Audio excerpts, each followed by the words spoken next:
Welcome to Shiners academy. बच्चों, मैं लेकर आया हूं टॉप 10 प्रीवियस ईयर्स एरर्स और ये बच्चों 2023 में पूछे जा चुके हैं एग्जाम में। और ये 5 एरर लिखे हुए बच्चों, हम लोग 10 एरर का सेशन लेकर चल रहे हैं कि 10 एरर्स हम लोग ईच एंड एवरी डे करने वाले हैं और ये एग्जाम में बच्चों पूछे गए हैं। Take it seriously. तो क्या करना है बच्चों, सबसे पहले पढ़ना होता है, मीनिंग निकालना होता है। और यहां पर कितने सेक्शन बटे हुए, 1 2 3 and the fourth one is no error बच्चों, यानी 4 सेक्शन में होती है एरर और आखिरी सेक्शन क्या होता है, नो एरर का भी होता है। तो बच्चों जल्दी से पढ़ लीजिए। आफ्टर नोइंग ट्रुथ, सच जानने के बाद। आफ्टर मतलब बाद में, नोइंग जानने के। तो आफ्टर एक प्रेपोजिशन है, प्रेपोजिशन के बाद जेरंड फॉर्म में वर्ब आनी चाहिए, आईएनजी में लिखी हुई है। ट्रुथ सच, सच जानने के बाद। द ज्यूरी, ज्यूरी क्या होता है बच्चों, जजेस का पूरा पैनल ज्यूरी कहलाता है। द ज्यूरी टुक, ज्यूरी ने लिया the right decision, jury took the right decision, यानी ये डिसीजन लेने का काम बच्चों हो चुका है, पास्ट इंडेफिनिट में लिखा है, घटना खत्म हो चुकी है। In the case the jury took the right decision in the case after knowing truth. तो बच्चों जल्दी से डिसाइड करो कि क्या इसमें एरर होने वाला है, बताइए बच्चों। So after knowing truth the jury took the right decision. Jury took, jury ने लिया, क्या लिया बच्चों, ज्यूरी के पहले दा लिखना, बिल्कुल ठीक है बच्चों। टुक क्या लिया, द राइट डिसीजन। कौन सा डिसीजन, एक खास डिसीजन जो कि बिल्कुल सही निकला। इन द केस, कौन से केस में, एक खास केस में। तो जहां जहां बच्चों आर्टिकल आया है ना, आपको नोटिस करना चाहिए। द ज्यूरी एक खास पैनल बनाया गया था, उन्होंने एक खास डिसीजन लिया था, तो ये दा भी ठीक है। और वो कोई एक खास केस की बात चल रही थी, तो आर्टिकल तो बिल्कुल इसमें यहां पर तो बिल्कुल बढ़िया जा रहा है, ये दोनों सेक्शन बहुत ठीक है। यहां पर आपको कुछ ध्यान देने की जरूरत है। After knowing what, after knowing the truth बच्चों, आफ्टर नोइंग द ट्रूथ, सच्चाई एक ही रही होगी जिसे जानने के बाद डिसीजन दिया गया बच्चों। तो यहां पर ये ट्रूथ एब्स्ट्रैक्ट नाउन होने के बावजूद यहां पर अपने लिए आर्टिकल लेने वाला है, क्योंकि बच्चों ये कोई खास सच रहा होगा जिसे जानने के बाद ज्यूरी ने अपना डिसीजन दिया है बच्चों। एक छोटे से आर्टिकल की एरर बच्चों एग्जाम में आई है अभी हाल ही में 2023 के एग्जाम में। Next, the availability of funds will be ensured if they all tried to submit the proposal on time. बच्चों मीनिंग क्या है, द अवेलेबिलिटी ऑफ फंड्स। देखिए नाउन ऑफ नाउन बच्चों, नाउन ऑफ नाउन के पहले आर्टिकल द लिखना चाहिए, क्योंकि किसी खास तरह का नाउन, किसी नाउन का भी नाउन, तो ये खास हो जाता है, आर्टिकल द यहां पर लिखना ठीक है। द अवेलेबिलिटी ऑफ व्हाट, किस चीज की availability, the availability of funds, funds मतलब पैसे, पैसे की अवेलेबिलिटी विल बी इंश्योर्ड, निश्चित हो जाएगी।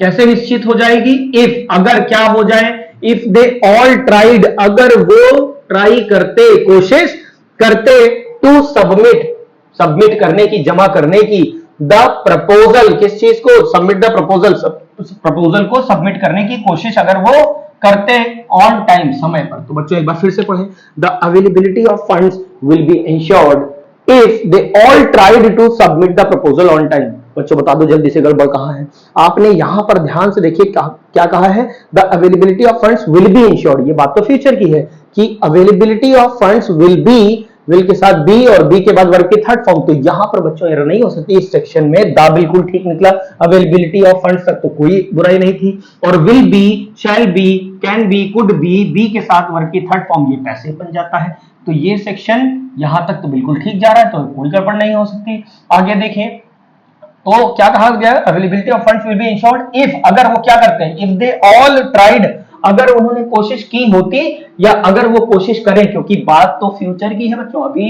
अभी जो अवेलेबिलिटी है फंड्स की निश्चित होगी, कैसे होगी, अगर वो कोशिश करें या कोशिश करते, पास्ट की बात नहीं है बच्चों, बात प्रेजेंट की है, फ्यूचर की है। So if they all try, if they all try, आप सबको बताएं अगर दो भविष्य की घटनाएं दी हो तो सबऑर्डिनेटिंग क्लॉज जो इफ से, व्हेन से बना होता है, वो क्लॉज प्रेजेंट इंडेफिनिट में होता है। इफ दे ऑल ट्राई क्या कर दिया जाए बच्चों, if they all try, if they all try present indefinite में लिखना चाहिए आपको। The availability of funds will be insured if they all try to submit the proposal on time. On the time नहीं होता बच्चों, हमेशा ऑन टाइम, ऑन ड्यूटी ही होता है, ऑन डिमांड ही होता है। ठीक है, नेक्स्ट पढ़ दो बच्चों।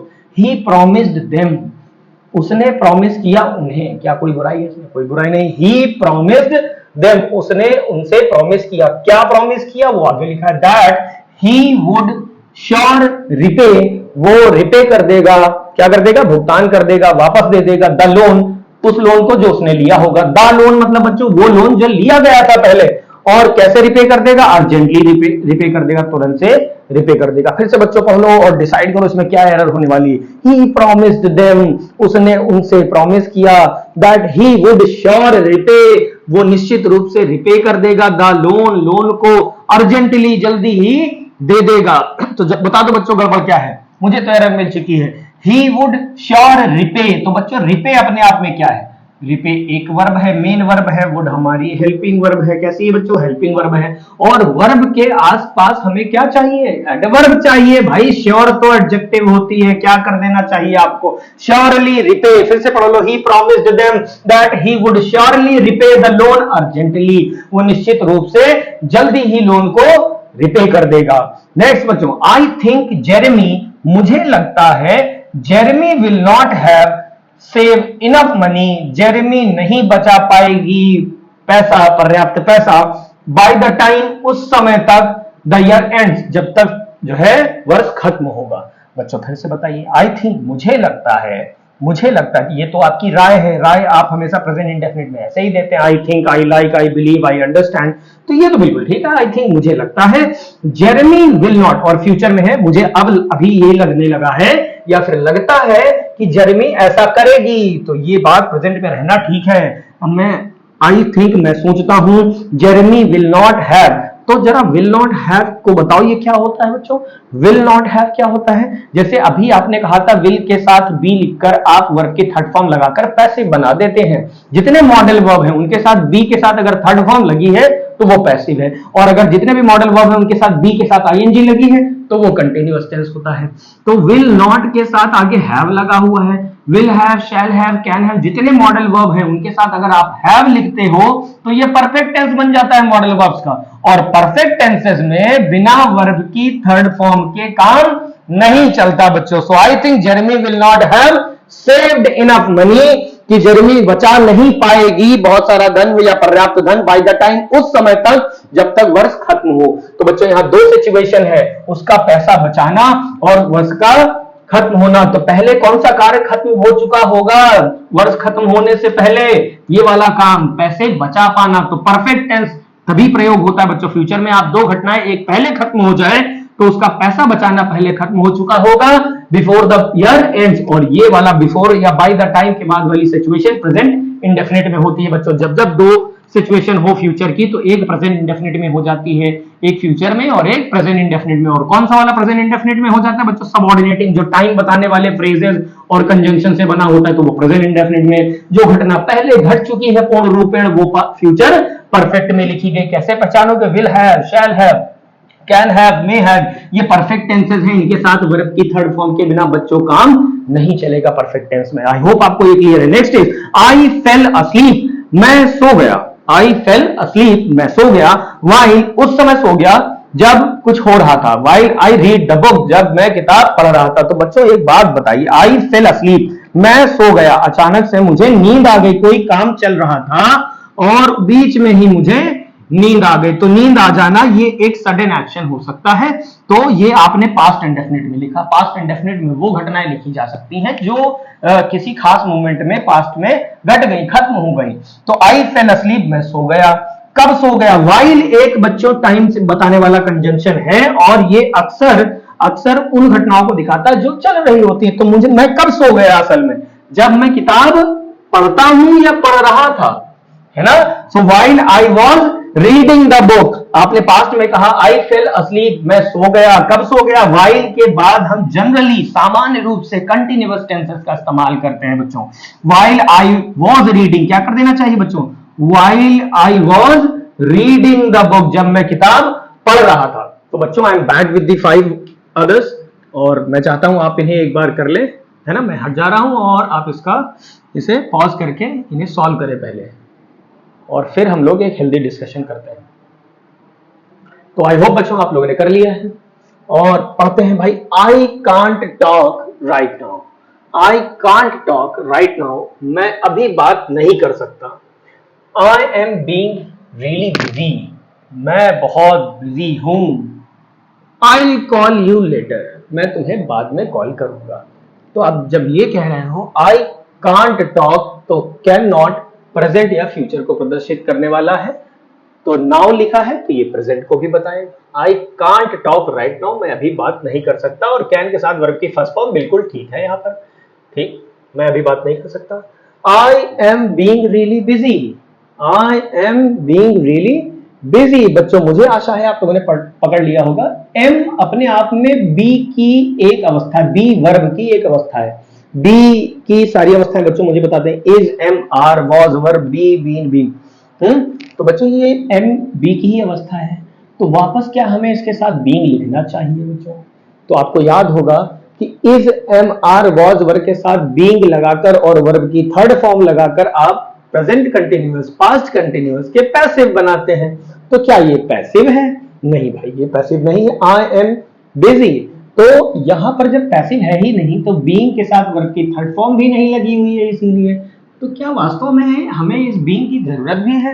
आप इसे ऐसे ही पढ़ें, आई am really busy, I can't talk right now, मैं अभी बात नहीं कर सकता, आई एम रियली बिजी। तो एम और बीइंग ये दोनों एक जैसे मीनिंग रखने वाले शब्द एक साथ नहीं हो सकते, बेकार का मीनिंग है बच्चों। So I am really busy, this is enough, and I will call you later, और मैं आपको बाद में कॉल करूंगा। आई होप आपने ये क्रैक कर लिया होगा। Aniket lives in the small apartment in the suburbs. क्या कह रहा है बच्चों? अनिकेत लिव्स, अनिकेत रहता है, ठीक है, रहता है, इन द स्मॉल अपार्टमेंट, छोटे अपार्टमेंट में, इन द सबर्ब्स। अब बच्चों आप बताइए क्या गड़बड़ है? तो अनिकेत रहता है, ये इंफॉर्मेशन आप किसी को बता रहे हैं कि अनिकेत कहाँ रहता है, अनिकेत कौन है और अनिकेत रहते कहाँ है। तो ये जो भी इंफॉर्मेशन दे रहे हैं आप अनिकेत के बारे में, ये पहली बार जा रही है बच्चों, और जब पहली बार जा रही है तो अनिकेत का अपना घर नहीं है, या अपना घर हो भी सकता है, लेकिन वो एक स्मॉल अपार्टमेंट है। वो क्या है? वो एक स्मॉल अपार्टमेंट है। तो अ स्मॉल अपार्टमेंट या फिर द स्मॉल अपार्टमेंट। द तो खास होता है, खास नहीं है। कि जब आप पहली बार किसी नाउन का जिक्र कर रहे हो बच्चों, जब कोई नाउन, कॉमन नाउन, कैसा नाउन बच्चों?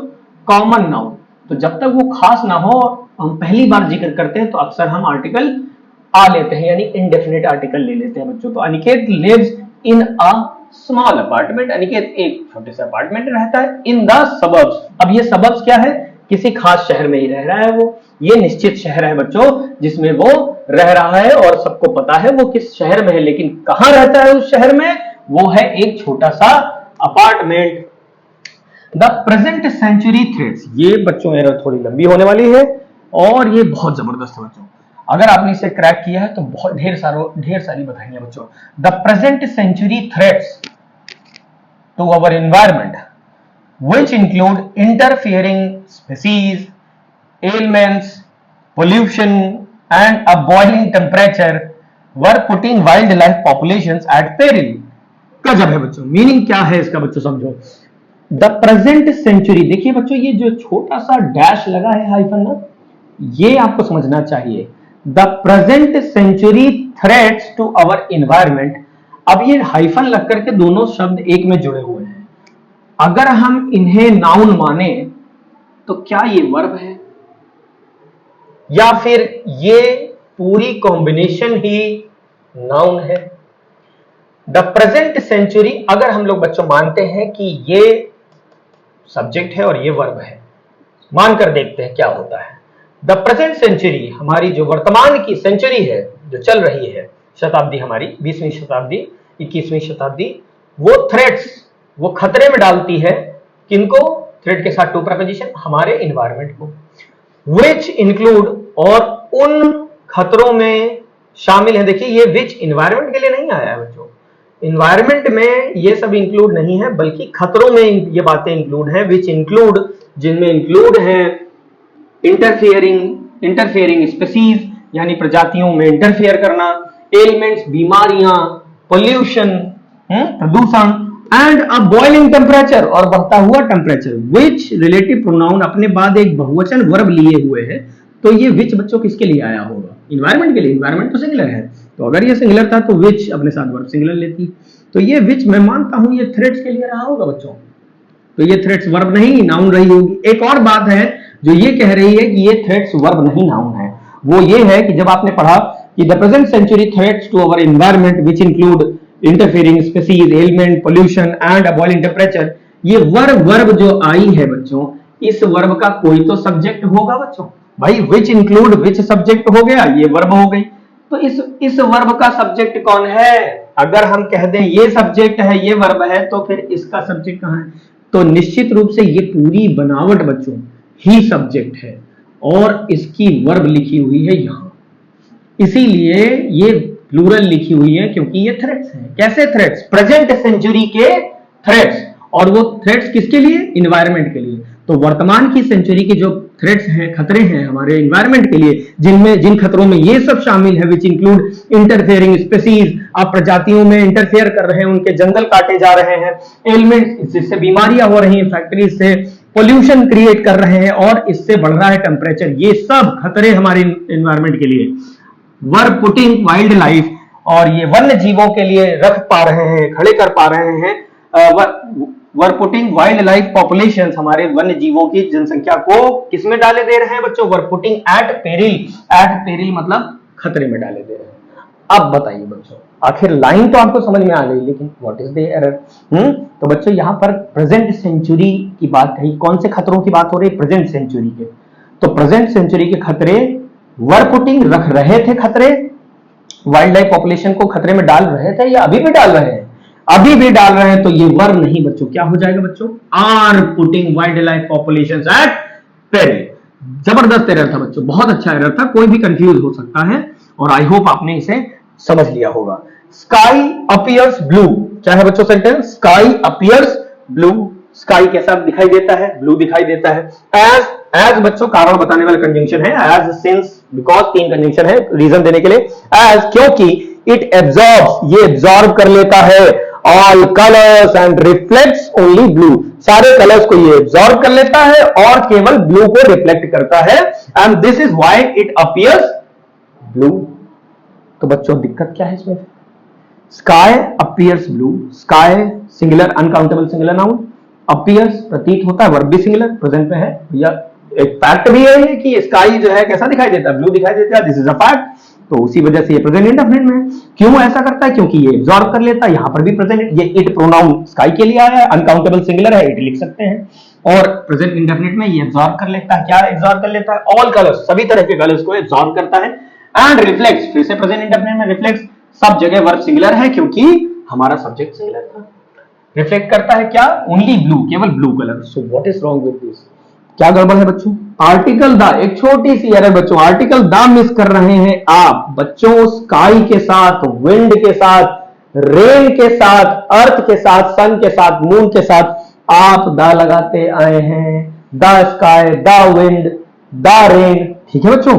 हालांकि स्पेस शब्द के लिए, अंतरिक्ष के लिए हम लोग द नहीं लगते, इन स्पेस, द स्पेस नहीं कहा जाता, लेकिन sky, the earth, the wind, the rain, ये बहुत कॉमन है। So the sky appears blue, the sky which is so big, it appears blue because it absorbs all the colours and only reflects blue colour, ठीक है। Next, she rarely approached nobody to talk about the problems that she was facing. ये भी बच्चों अपने आप में एक ultimate error है, और आई होप आप लोगों ने गेस कर लिया होगा। शी रेयरली अप्रोच्ड नोबडी, बच्चों अप्रोच एक ऐसी वर्ब है जो अपने बाद प्रेपोजिशन नहीं लेती एक्टिव केस में।